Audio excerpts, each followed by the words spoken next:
Oh, can everyone hear me? Sorry, I should put it in the chat. Shalom, everyone. Can you hear me? Someone give me a wave if you can hear me.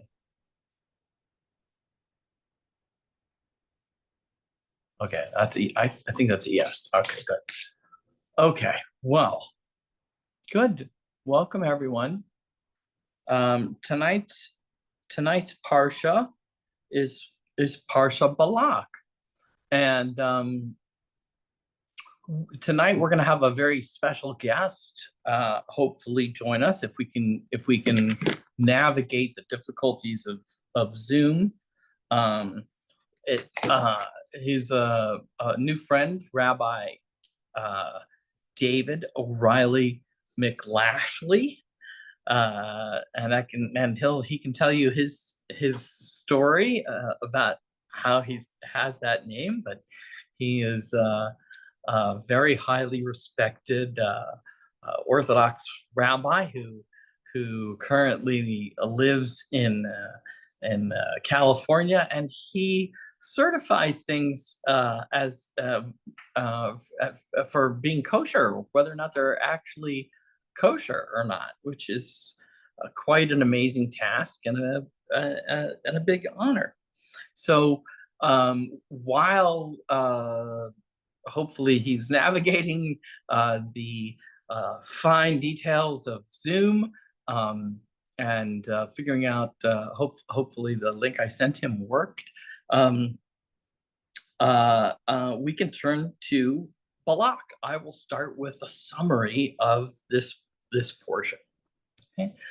I'm going to do what we did last time, which is to, oh, hold on.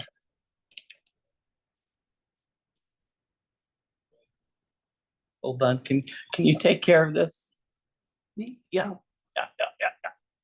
Oh, it's. Oh, hi, this is Leah. Uh, what can I help you with? Hold on one second, everyone.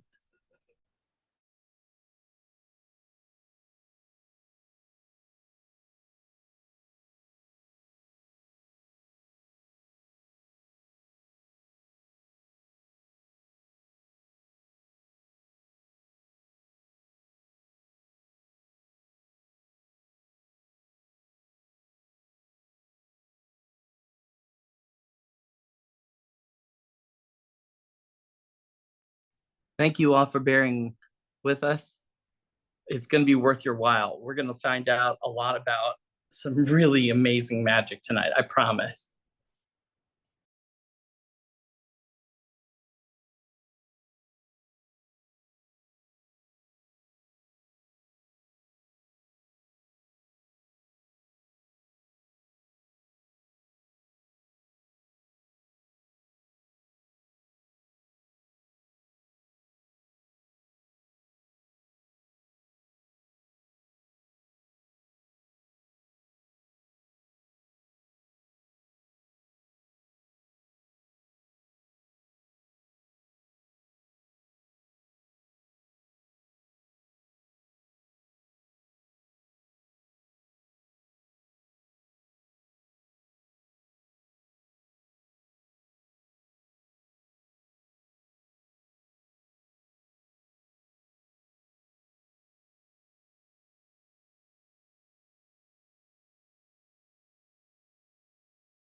All right.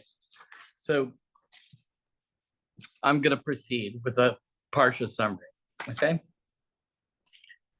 It starts off with the king of Moab. Okay. His name is Balak. He's this interesting character. He's frightened by the people of Israel, and he worries that the Jews are going to attack his country. So he decides to call over a guy named Balaam. Okay, Balaam. Balaam is Any luck on your end? a sorcerer, um, and uh, and Balak asks Balaam to curse. Oh my goodness, David. I see you. We see him. Okay. Fantastic. All right, thank you. You too. Bye. Great. Okay. The rabbi is joining us, and yeah, you can go ahead and unmute him, and he can allow him to introduce himself. But well, actually, let me finish the summary. I'll finish the summary, and then we'll bring Rabbi McLashley on. All right. So, as I was saying, so Balak asks Balaam to curse the Jews, and Balaam says that he actually can't do it without God's permission. And he actually goes ahead and he kind of checks and he confirms with God that who says don't do it, okay? And then Balak insists, the king insists on Balaam, and he tells him, I'm going to give you money. I'm going to give you some money to do this. And, Balak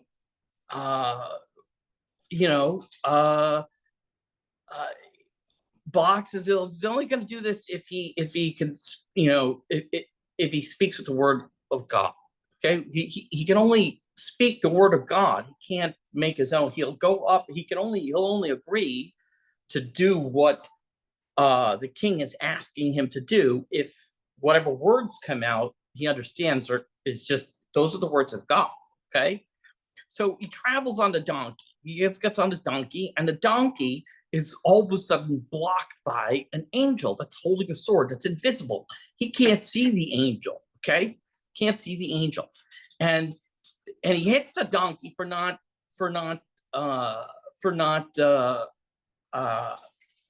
Balaam hits the donkey for not moving, because he doesn't see the angel, right? Because doesn't see the angel, and he starts, yelling at the donkey, and all of a sudden the angel makes its presence known to Balaam and rebukes him, and the donkey speaks, and Balaam returns back to Balak. He says, "Listen, I tried. My donkey wouldn't let me go." Okay, so he says, "Go do it again. We're gonna bring 7 altars, and we're gonna make some sacrifices." And then God reveals to Balaam that, again, he only can speak what God allows him. And it ends up, they go to these 3 mountaintops, and 3 times he's supposed to utter these curses. And each time, rather than a curse coming out, a blessing comes out. A blessing. And that happens 3 times each time. And, then Balaam recommends that to Balak that he send the women of Moab to seduce the Jewish people, and the Jewish people are sent down this path of idolatry and immorality, and a plague breaks out. We've kind of heard this before. Lots of Jews die. And then Pinchas, who's the grandson of Aaron, notices a leader of the Jewish people who was publicly behaving inappropriately with one of these non-Jewish Moabite women, and he kisses them both, and the plague is halted. Okay, so now let's get into it in a little, with a little bit more depth. So let's go back to this. The king of Moab has this Balak character, right? This Balak character. He calls upon this other dude, and if you're reading the Stone edition, it says, you know, that Balaam is a prophet of the nations. And what does that mean? There's a little notation in there. The king sends, you know, Balak says messengers to Balaam, son of Beor, to Pethor, this, that, and the other. And there's a little notation from Rambam, one of the Kabbalists. It says, God ordained that the Gentile nations, the non-Jewish nations, should have a prophet, so that they would not be able to contend that if they only had someone who could communicate to them the will of God, they would have been as righteous as Israel. So Balaam was their prophet. And in Judaism, if you go to see on the website, you know, at the Temple of Miriam, I have a blog about prophets, and that there are seven Gentile prophets. Okay, so you do not. That means that, you know, seven non-Jewish prophets. That means that you do not have to be Jewish to be a prophet in the Jewish tradition. In fact, I've talked about this before, right? God speaks to the Pharaoh, okay, who and sends him a prophetic dream, and he has to call in someone else to interpret it, right? To interpret it. The message is sent to a dude that's working with the Kemetic deities, right? So, and here it is again. The donkey speaks. And what does it mean? The dumb, you know, he's a dumb ass, right? A dumb ass, meaning like dumb, meaning it doesn't speak. It's an ass. It's a donkey.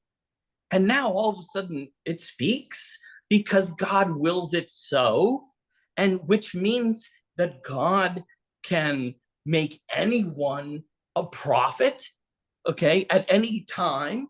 The person doesn't have to be Jewish. And this is one of the many reasons I think that you should treat everybody that you come across with respect. You have no idea whether that person is the manifestation of an angel or a tzaddik, or maybe they are a vessel that has been inhabited by an Iber or a Magid. Okay, so you know, as you know, God works in mysterious ways. The next things that I want to point out just here is that the curses that or the blessings, actually, they were supposed to utter 3 curses, but three blessings actually come out, right? And I want you to notice that the blessings are very similar to the blessings given to Abraham after he had his kerfuffle with, you know, Isaac and the angels there. There was 3 blessings, you know, given to him. You know, be fruitful and multiply, and that we'll see next one. Maybe it's what was it? You know, destroy the enemies, right? And then it's a little bit different. The third one is a little bit different. The third one to Abraham says that through them blessings will come. And here the Torah says in this one, although the first 2 parallel that, it says it the same kind of sentiment, but in a slightly different manner. It says essentially those who are cursed, you know, those who bless Israel will be blessed, and those who curse Israel will be cursed.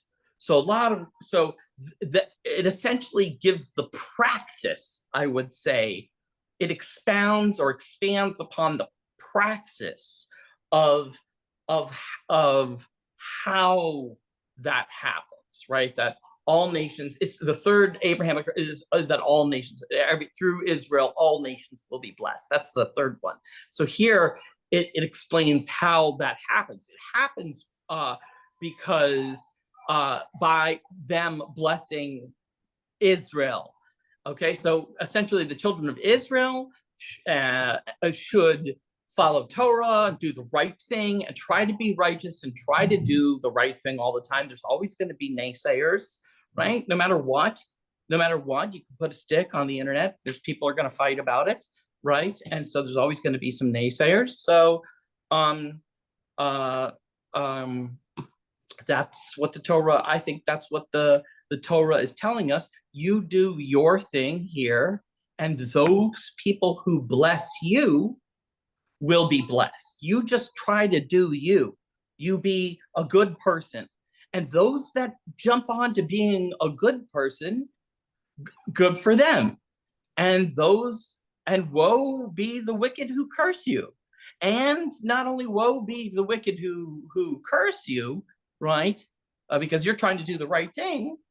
Woe to their neighbors for even getting close to them. So we already established that. So try to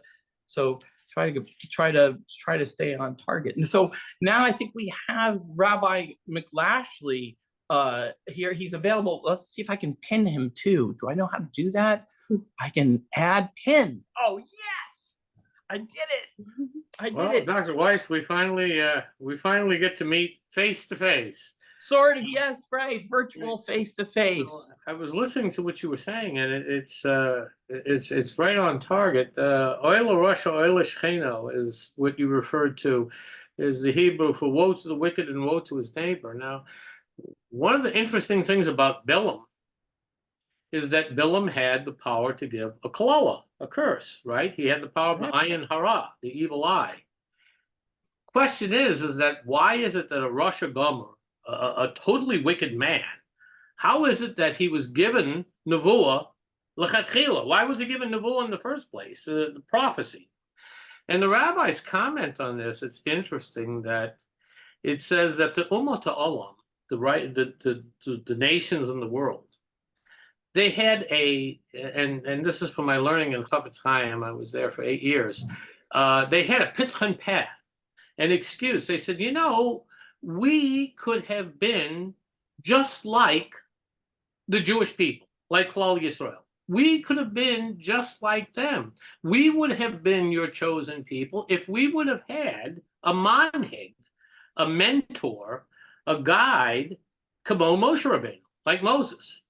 You didn't give that to us. You didn't give us a Navi like Moshe Rabbeinu. Right, we're behind the 8 ball. Exactly. So yeah. we're operating at a distinct disadvantage here. I mean, you gave them all the goodies. You gave them a Moshe Rabbeinu, and who'd you give? So the answer is that Bilam was given nevuah, and the question becomes, wait a minute. You gave Klal Yisrael Moshe Rabbeinu, and you give us Bilam.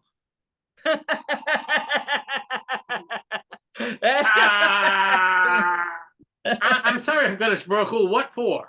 I mean, you did us a big favor here. You gave them Moshe Rabbeinu, you gave us Bilam. Well, I mean, okay, it's true, but everyone has their role, and while Moshe Rabbeinu may be one of the highlights, there are plenty of other prophets that maybe not have reached the level of fame and prestige and but they all played their role, right. Of course. So and a prophet that speaks the truth. It doesn't matter, and he did speak the truth, right? He did speak the truth. He did. The answer that the rabbis give is that basically nevuah doesn't change a person's teva. Nevuah is not Mashenach Chukei teva. It doesn't change the nature of the person. And Bilam, that was his nature. As you referenced, there were many very good people who weren't Jewish who had Nevuah. Actually, Ovadia was a ger. He was a convert to Judaism, and he achieved the level Ovadia Hanavi. So it's not a situation where, but it's a situation. What it emphasizes is that Bilam was still Bilam. Having the gift of Nevuah did not change his teva. So, it's not just having Nevuah, it's what you're going to do with that Nevuah that really matters. And so the answer is that, look, you have a prophet, you have someone who has a kesher with the Rabbanu Shalom, who has a connection with God. You have what you asked me for, I gave you. It's up to you to say, okay, now I have that kesher, I have that connection, what am I going to do with it? It doesn't make any difference whether the vessel was a tzaddik or a Russia. The fact of the matter is, we gave you what you asked for. Now, what are you going to do with it? That's the way the rabbi answered. That makes sense to me. Okay, that's good. Then you're in agreement with Chazal. With the Chachamim. Can you expound now? Earlier we were chatting today, and you got me all excited about Ru. Yeah. Can you expound on that aspect? Sure. That when there's I think it's a midrash, but I mean, I'd have to go back into my library and check to see. But when Bilam came to give the Kalala, as you pointed out, Bilam's answer to Balak was send women against them because and get them to commit acts of immorality, and that's going to weaken their protection, their siyata d'shmaya. That's going to weaken their shields. Their shields, yes, right. Yes, their spiritual protection. And then I'm going to be able to give the kalala, and it's going to have the desired effect. The curse, the kalala, and then it's going to have the desired effect. So there is a midrash that it's interesting that Ru, many Kabbalists, like in Israel, especially in places in Safad, I think, they carry a little bit of Ru. I carry a little bit with me. It's Ru mixed Ru and rosemary. I've got it right here, a little sachet with a blue thread. And blue represents the techelet, the blue thread that you wear on the tzitzit. But we don't know what the techelet is. But anyway, so he was standing in a field of Ru. Now, the word Ru in Hebrew is hapagam, which is the Hebrew name for Ru, which relates, it's the same letters in the word Magefa. A Magefa is a plague. And Ru has the ability to be mavatel, to negate or to cancel out the ayin hara. Like bittul chametz, we do on Pesach, right? We negate the chametz after we do bedikas chametz and beer chametz and mechiras chametz, everything comes down to bit. So, Ru has a special power to negate the ayin hara. There is, I came from, in my own mishpacha, my family, I came up Orthodox, but my family was very much into mysticism and what you call Kabbalah Masit. I mean, that's what they were into. Can you please expound a little bit more about your background, and then a little bit also? My background is from County Cork, Ireland. I was born. I came up between County Cork, Ireland and Metairie, Louisiana. My mother's family are interred stateside. That's Bruch O'Reilly McLashley, Bruch O'Reilly, and then my great Chana Esther O'Donovan and Rabbi Gedalia O'Donovan. They're interred stateside, Hebrew Rest Cemetery. I came up Orthodox. There is a website called the Irish Jewish Genealogical Society, which I told you can look up and type in MC or O, and you'll find just tons of Jews with the last name Mick or Owen for there. As a matter of fact, my dad and I made up a very funny song about it. You want me to share it with you? It's about 2 minutes. Yeah, of course. Here it goes. Oh, it's hard to be an Irish Jew. Others find it funny.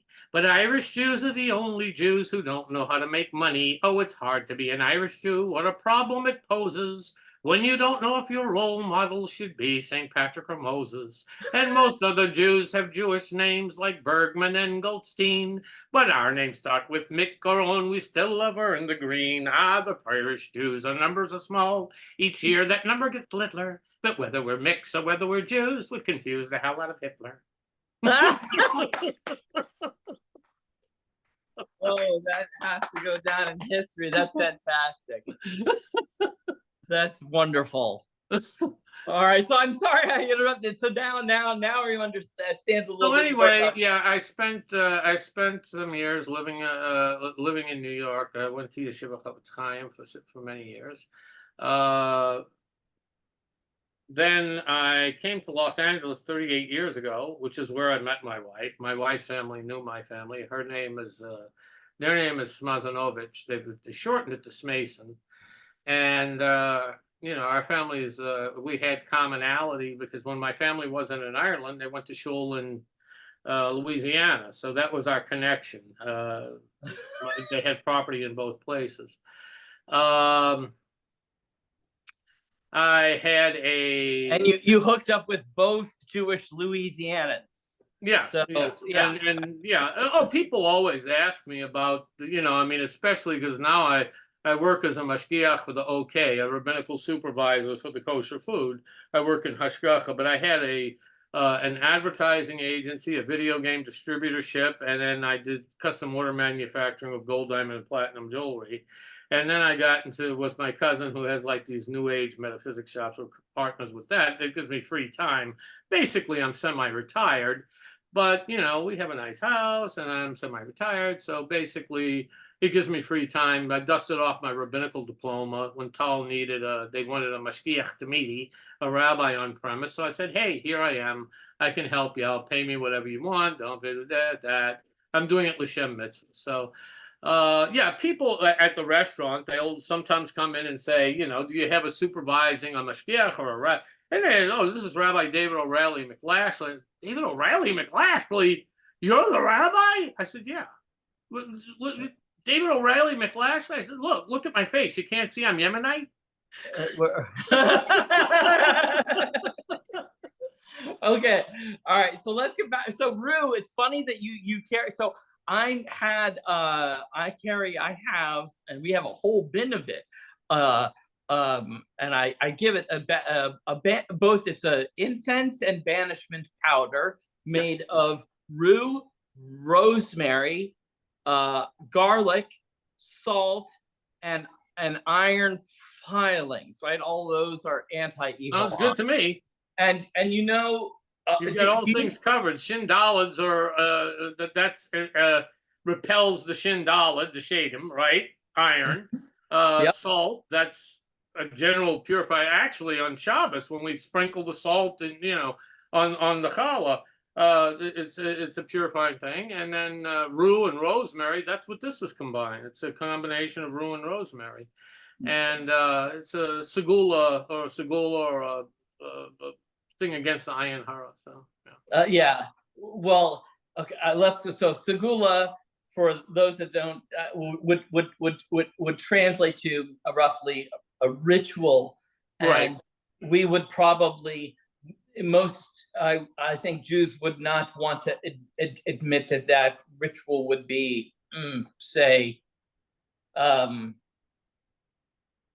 spell. Or call it miracle magic or macaroni and cheese. I mean, it is what we're referring to. It is what we're referring to. Right. But the thing itself remains the same, no matter what label you want to slap on. Okay, you are like probably like a rebel rabbi. You're a rebel rabbi. That's what because I say these things and everybody else turns. The blood drains from their eyes. I get that effect too. I enjoy watching how many different colors they can turn. So yeah. So now the bagel, the whole five, right? So bagel is anti-evil eye as well. Do you realize that? Right. Gilgul. So it's round. It's a nazar, right? But what does it have on it?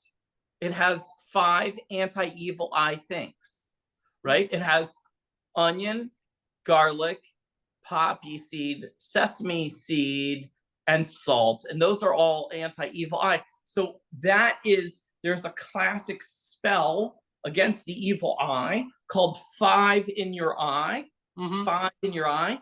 Hamsa, hamsa, hamsa. That is a literal cooking version of Yeah. 5 in your eye. Yeah. It's Another method is to put a thumb into each hand and go like that. You take your right thumb, your left thumb, you fold them. to poke the eye. Exactly. Right. That's right. And I didn't think of that. You're absolutely right. The thumb, I didn't realize that. Mhm. Ah, Another way is the machafeg, like that there. That was a typical thing against the ayin hara. Or just say bli ayin hara or kanayin hara. You don't want to give any eye, so you say kanayin hara or bli ayin hara. Or sure.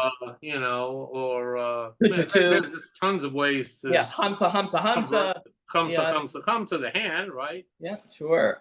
Yes. We have lots of good stuff for that. And a long tradition. But yeah, because the evil eye it was a known entity, essentially, to the Jewish people already. It was already an indigenous, it was there, like Lilith was there before we were. So if you're going to have a people who, like, you've got everybody around you knows about this, whatever, this entity, okay, Lilith, whatever, Santa Claus, whatever, right? And you're in a society where that's what is known, and then you start a religion, you still have to deal with that known thing, right? You got to fit that into your worldview, shall we say? Right. Yeah. So there's a very interesting book. It's by Geoffrey W. Dennis, Jewish Myth, Magic, and Mysticism. Excellent book. Yeah, this one. You have it? Yeah, of course. That's an excellent reference book on all things. And no, that's one of the things. I mean, it's interesting. I was having a discussion with one of my colleagues because at the restaurant, I also talk to people about Jewish mysticism. And one rabbi was saying, well, Rabbi McLashley went on to the Madrega today to use the Shemos of Hashem. I says, really, Rabbi? Rabbi McLashley, we're not on the Madrega anymore. You have to be on a very pure and lofty level. I said, really? I says, okay. I said, then I tell you what, next time you're saying Shachris, don't say the Ana B'Koach. This is the 42-letter name of God, the Ana B'Koach prayer. Eliminate it. Don't say it because, you're risking to hit him by saying it. You can't work Malachim. Then the next time you're saying the Kriya Shema, don't invoke Michael, Gabriel, Raphael, Oriel, and Raphael because you're working with Malachim there. We're not on that Madrega. You have to tell them intercessors. Everyone intercessors, right? Yes, but so your argument kind of falls apart. You're right. Yes, exactly. But they don't want to hear that, and then their hairs go back on the neck. So then what they do? Did they send you to That's the what makes it fun. Yeah, I know. That's why we have these fun discussions. But I want to know what happened. Did they send you outside the room? How did they punish you? They said that's the Meshuggah Irish or rabbi, They're used to me by now. Yeah, well, they gave me a more sophisticated excuse, which was they said, listen, Abraham Abalafia says it's the sound that is important. You don't have to know anything. So just sit down and say your prayers and be quiet. I guess they give me latitude given the minhagim, of the that I came up with, and in yeshiva there was actually 2 other McYidden, Yamin Connolly and Arya McTavish. They called us the Irish Brigade, and we all dormed together right across from the Beit Midrash. That was when I was a young man. I mean, 20 to 28, and I'm 68 now, so that goes back a ways. And I've got a birthday coming up, July 19th. My Hebrew birthday is 2 days after Tisha B'Av, so. Oh, Wow. All right. Are you doing anything special? Whatever my wife wants to do, I don't know. I'm That- sure she'll come up with something, Good answer. Excellent answer. you know. That's an excellent Right. answer. Well, let's get back to a little bit about the Parsha, if you want. Do you have any other insight or wisdom to offer about this, or shall I? Shall I? I was really interested in what you were saying. It was spot on. Another thing you said about to treat everyone with respect. That's something that, as an Orthodox, being Orthodox and in the Orthodox community, that's one thing that I emphasize. In Pirkei Avot, it says to be makabel kol habriot im panim yafo, to receive everyone with a cheerful countenance. And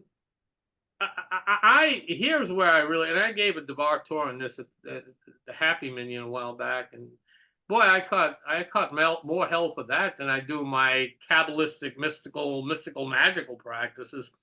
When I said, we misinterpret the entire concept when we say the bracha, when we're called make an aliyah, when we're called to the Torah, and we say Asher bracha banu mikol ha'amim, who has chosen us from among all people.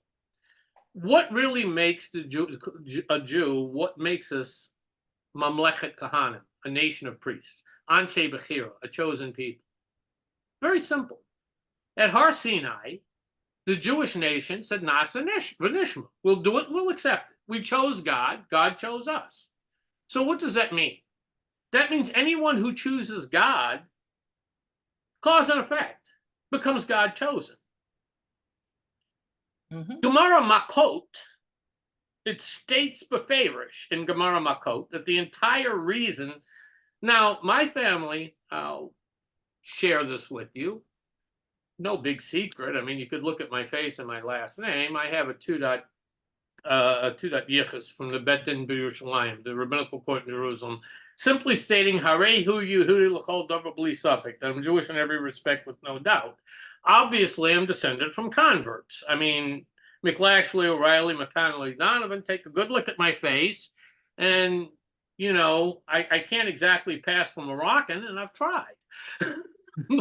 So, I'm descended from converts, and people say, "Oh, well, Rabbi McLashley, you shouldn't say that." I said, "Well, if they can't clue on from my panim and my panim and my last name, I feel sorry for them." I says, "But I'm very proud of the heritage." Rabbi Akiva Hager, the great Rabbi Akiva, was descended from Gerim. You have Tzipporah. She wasn't born Jewish. Yitro. Tzipporah. Yitro was over Avodah Zarah. He practiced every type of Avodah Zarah in existence, and he has his own parsha named after him. He converted. Rachav saved the Jewish people. Ben Bagbag and Ben Hey and Pirkei Avot, it's theorized that they were probably Onkelos. Onkelos comes before Rashi, the commentator. Every grade school, hell, when I was a kid, you're learning Onkelos and Rashi, right, for the Chumash. He was a convert. He was a descendant of a Roman emperor. Ruth yeah. was a Moabitess. She married Boaz. From her comes David HaMelech. From David HaMelech, eventually will come Mashiach. So you have all of these different things, and people that say, "Oh, well, Rabbi McLashley, you don't have to advertise the fact that you come from Gerim." And I'm saying, "Well, why shouldn't you? Yeah, of course. Why shouldn't I? I mean, that to me, it's a mile, not a chesaron." It's absolutely, and they're absolutely. I'm sad for the people who say that, who think like that. There are some people, not everyone, but there are some people that place an emphasis on yichus. And I said, yichus really doesn't mean very much. You know how I dispute that? I said, look at Noach and Avram. Noach came from a Mesushalach. He came from a Methuselah. Mesushalach, he walked b'darchei Hashem. Noach came from great yichus, but he didn't reach the level of Avram. What was Avram's yichus? Terach? Give me a break. Terach he made idols for a living. I said, so there goes your whole yichus theory.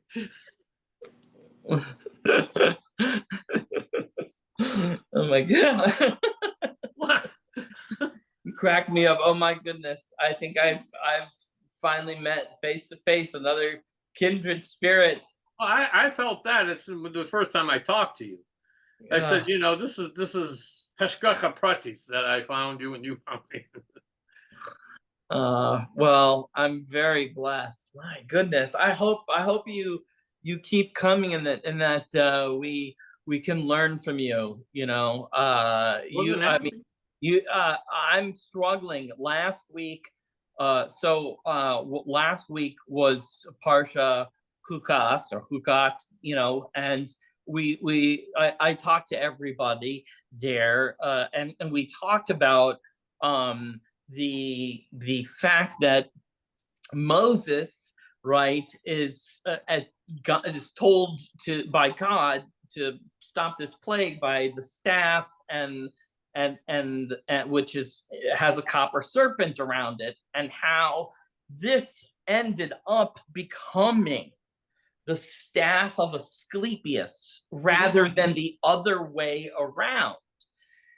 And in the Parsha, the commentary is that the way that they get around the fact that this clearly is an idol, I mean, and seems absolutely no different than the golden cow. Now we have a copper snake, okay? But the way they rationalize it is that it's sent so that when you look at this thing, you see God, and you are reminded of God. And if you look at this thing and are reminded of God, then you will survive your snake bite. And those that look at it as though it was an idol or the staff of Asclepius or whatever you want to call it, those people are going to get poisoned and they're going to die. Mm-hmm. So I did not know any of that history as a physician up until last week when I read the Parsha. So up until last week, what I was essentially an idolater, because when I looked at that sign, as I did today when I was at the hospital picking up Leah, I looked on the side of the ambulance and I see the staff of Asclepius. I don't see, I'm a doctor and raised in the Hippocratic tradition, who is a descendant of Asclepius. And so I didn't know up until last week, 1 week ago. So 1 week ago, I would say 8 days ago, I was an idolater. Last week, I look at that sign and I can think of God rather than Asclepius. It's interesting what you bring out, because my question is they bring out the Egel HaZahav, right? The Chet HaEgel HaZahav, the sin of the golden calf. It's interesting that none of the Meforshim call it Avodah Zarah. None of the commentators refer to it as Avodah Zarah. They point at the thing and say, this is our God. But the commentators say they were not committing Avodah Zarah. Now, what you bring out about the staff with the serpents, Hashem sent this as an einish, as a punishment. Moshe Rabbeinu is coming along and saying, hey, you know what? I'm going to outflank you. Totally. I totally got that last week. I was like, what is going on here? God sends a plague and then turns around and basically Moses does an end around. Right. Why did God have to do a thing at all? Yeah. So what I'm saying is the point you bring out is the same shayla I had. I had the same shayla when I was in yeshiva. I mean, the thing is, you say, okay, fine, if I consider this a getchka or a pestle, then I'm chayav misibi de adam. I'm guilty of the death penalty. I'm committing avodah zarah. But if I see it and it reminds me of HaKadosh Baruch Hu, then I'm okay. Now, I don't understand the reasoning. It's like putting an elephant in front of me and saying, don't think of the elephant. The elephant, I mean, you're putting basically an idol in front of me and saying, don't think of it as an idol. Just remember it's your connection with. Totally. Very convoluted.